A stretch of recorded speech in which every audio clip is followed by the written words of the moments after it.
नमस्कार दोस्तों, स्वागत है आप सभी का जनरल स्टडी गुरु में। यहाँ पर आपको सभी कम्पिटिटिव एग्जाम के लिए जीके अथवा जीएस कराई जाएगी। सभी कम्पिटिटिव एग्जाम जैसे UPSC, SSC, banking, railway, other state exam जिसमें भी जीके आती है वो सब यहाँ पर कवर किए जाएंगे। जैसा कि वीडियो के टाइटल में लिखा हुआ है तो उसी प्रकार से इस वीडियो में हम क्वेश्चंस को कवर करेंगे। चलिए दोस्तों, देखते हैं अपना पहला क्वेश्चन नंबर 1। औरंगजेब का निकाह किसके साथ हुआ था? एक बार ऑप्शंस को ध्यान से देख लीजिए। तो इस क्वेश्चन का सही आंसर है ऑप्शन बी, दिलरास बानो बेगम। औरंगजेब के बचपन का अधिकांश समय नूरजहां के पास बीता। 18 मई 1637 ईस्वी को फारस के राजघराने की दिलरास बानो बेगम के साथ औरंगजेब का निकाह हुआ। ये आपको याद रखना है, किसके साथ निकाह हुआ?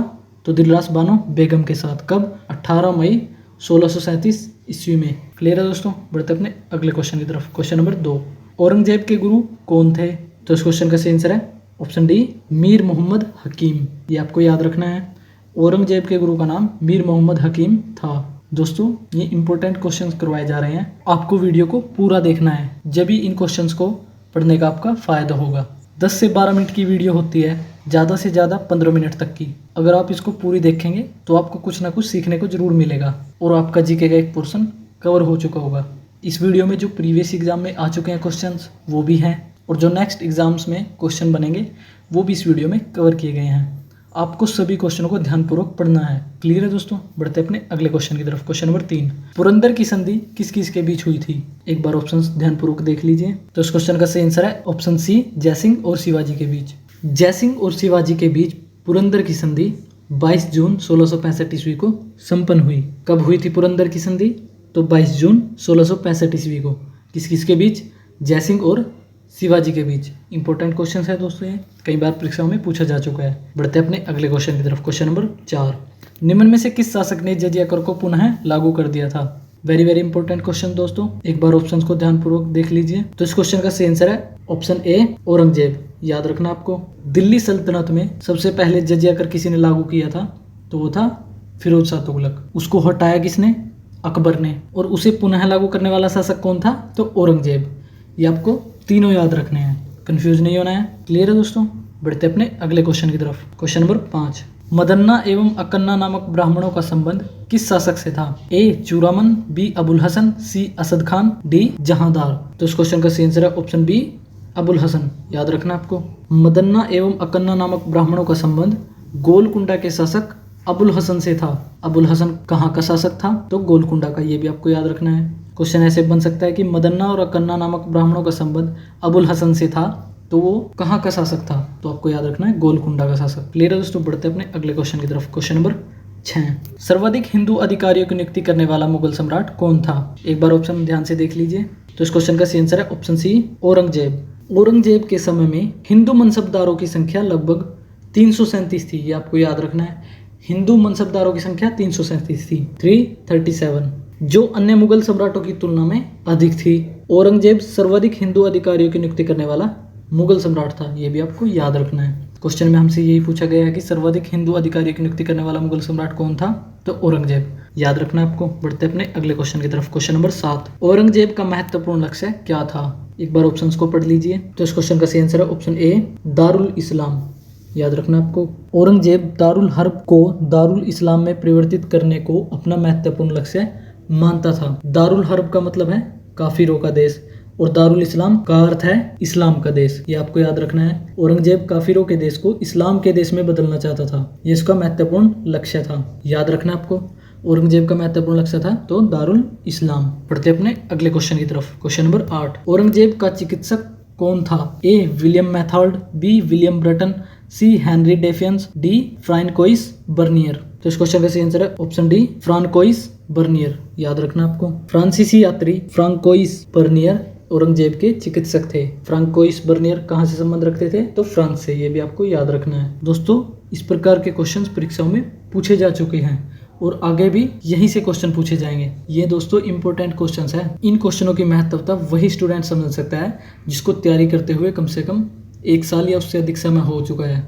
क्लियर है दोस्तों? बढ़ते अपने अगले क्वेश्चन की तरफ। क्वेश्चन नंबर 9, मुगल शासन व्यवस्था में सम्राट के बाद शासन के कार्यों को संचालित करने वाला सबसे महत्वपूर्ण अधिकारी कौन था? तो इस क्वेश्चन का सही आंसर है ऑप्शन ए, वकील। याद रखना आपको। सम्राट के बाद शासन के कार्यों को संचालित करने वाला सबसे महत्वपूर्ण अधिकारी वकील था, जिसके कर्तव्यों को अकबर ने दीवान मीर बख्शी, सद्र उस सद्र एवं मीर समन में विभाजित कर दिया। तो क्वेश्चन में हमसे पूछा गया सम्राट के बाद शासन के कार्य को संचालित करने वाला सबसे महत्वपूर्ण अधिकारी कौन था? तो वकील। ये आपको याद रखना है। बढ़ते अपने अगले क्वेश्चन की तरफ। क्वेश्चन नंबर 10, मुगल काल में किसने सर्वाधिक 31 वर्षों तक दीवान के पद पर काम किया था?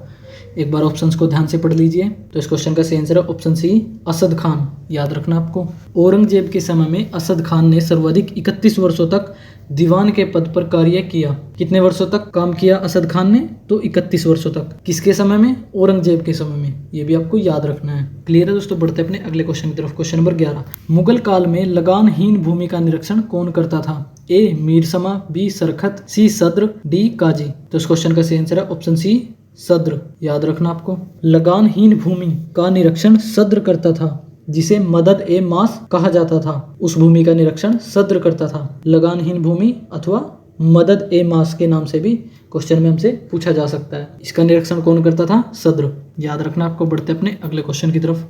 क्वेश्चन नंबर 12, मुगल काल में जिले का प्रमुख राजस्व अधिकारी कौन था? ऑप्शंस देख लीजिए एक बार। तो इस क्वेश्चन का सही आंसर है ऑप्शन ए, आमिल। ग्राम के कृषकों से प्रत्यक्ष संबंध बनाना एवं लगान निर्धारित करना आमिल करता था। जिले का प्रमुख राजस्व अधिकारी भी आमिल ही था। आमिल को अमल गुजार भी कहते हैं। ये भी आपको याद रखना है। ये किस नाम से आ सकता है? अमल गुजार के नाम से भी ये ऑप्शन में दिया जा सकता है। कंफ्यूज नहीं होना है। बढ़ते अपने अगले क्वेश्चन की तरफ। क्वेश्चन नंबर 13, मुगल काल में मावदा के अंतर्गत छोटी छोटी बस्तियों को क्या कहा जाता था? एक बार ऑप्शन ध्यानपूर्वक पढ़ लीजिए। तो इस क्वेश्चन का सही आंसर है ऑप्शन डी, नागला।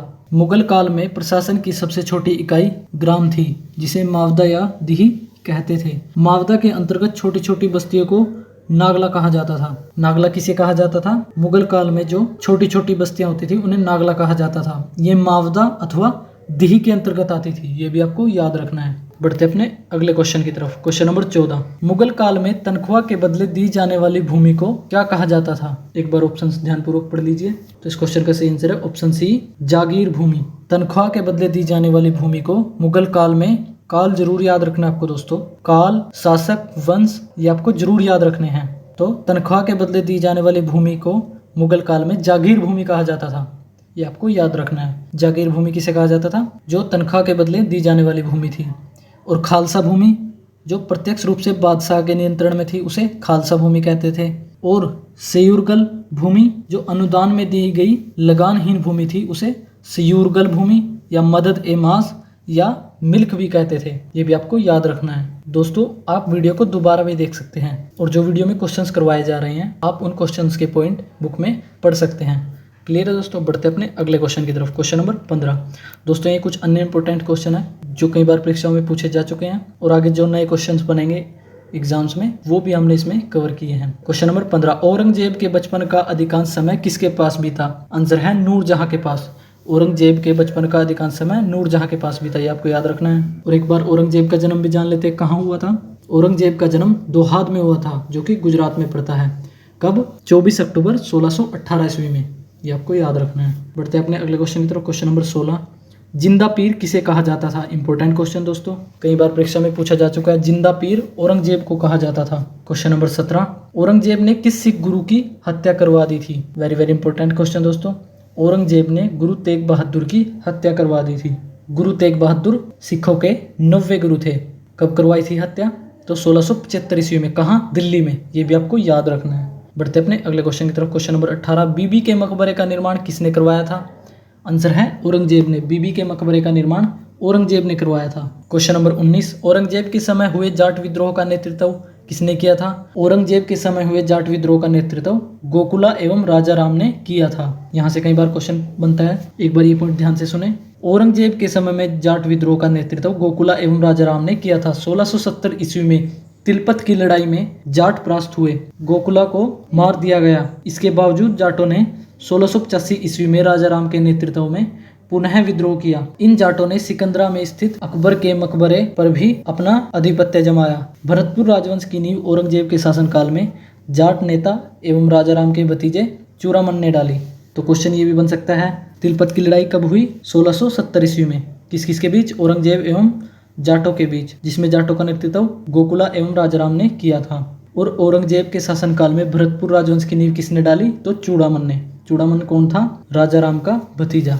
क्लियर है दोस्तों। बढ़ते अपने अगले क्वेश्चन की तरफ। क्वेश्चन नंबर 20, औरंगजेब ने अपने शासनकाल में कौन कौन से मुख्य मंदिर तुड़वाए थे? औरंगजेब ने जो मंदिर तुड़वाए थे उन्हें याद रखेंगे आप। सोमनाथ का मंदिर, बनारस का विश्वनाथ मंदिर एवं केशवराय मंदिर। ये तीनों मंदिर आपके याद होने चाहिए। क्वेश्चन नंबर 21, औरंगजेब की मृत्यु कब हुई थी? तो औरंगजेब की मृत्यु 1707 ईस्वी में हुई थी। इसे खुलदाबाद में दफनाया गया था। 20 फरवरी 1707 को औरंगजेब की मृत्यु हुई थी। बढ़ते अपने अगले क्वेश्चन की तरफ। क्वेश्चन नंबर 22, मुगल शासन व्यवस्था में मंत्री परिषद को क्या कहा जाता था? आंसर है विजारत। मंत्री परिषद को मुगल शासन में विजारत कहा जाता था, याद रखना आपको। क्वेश्चन नंबर 23, मुगल काल में सम्राट के घरेलू विभागों का प्रधान क्या कहलाता था? आंसर है मीर समा। सम्राट के घरेलू विभागों का प्रधान मुगल काल में मीर समा कहलाता था। क्वेश्चन नंबर 24, मुगल काल में शासन की सबसे छोटी इकाई क्या थी? ये आपको याद रखना है, ग्राम। और छोटी छोटी बस्तियों को मुगल काल में नागला कहा जाता था, ये भी आपको याद रखना है। क्वेश्चन नंबर 25, भूमि कर के विभाजन के आधार पर मुगल साम्राज्य की समस्त भूमि कितने वर्गों में विभाजित थी? आंसर है 3 वर्गों में। नंबर 1 खालसा भूमि, नंबर 2 जागीर भूमि, नंबर 3 सियूरगल एवं मदद एमास भूमि। खालसा भूमि जो प्रत्यक्ष रूप से बादशाह के नियंत्रण में थी, जागीर भूमि जो तनख्वाह के बदले दी जाने वाली भूमि थी, सयूरगल भूमि अथवा मदद ए मास भूमि जो अनुदान में दी गई लगानहीन भूमि थी, इसे मिल्क भी कहा जाता था, ये भी आपको याद रखना है। मुगल साम्राज्य में 3 वर्गों में समस्त भूमि विभाजित थी। क्लियर है दोस्तों। उम्मीद करता हूँ दोस्तों आपके ये सभी क्वेश्चन आसानी से याद हो गए होंगे। अगर आपको वीडियो अच्छी लगे तो वीडियो को लाइक करें और जो भी आपके दोस्त कॉम्पिटिटिव एग्जाम की तैयारी कर रहे हैं उन तक ये वीडियो जरूर पहुंचाएं और इस चैनल जर्नल स्टडी गुरु को सब्सक्राइब करें। तो आज के लिए इस वीडियो में इतना ही दोस्तों। मिलते हैं जल्द ही अपनी अगली वीडियो में कुछ नए क्वेश्चंस के साथ। नमस्कार दोस्तों।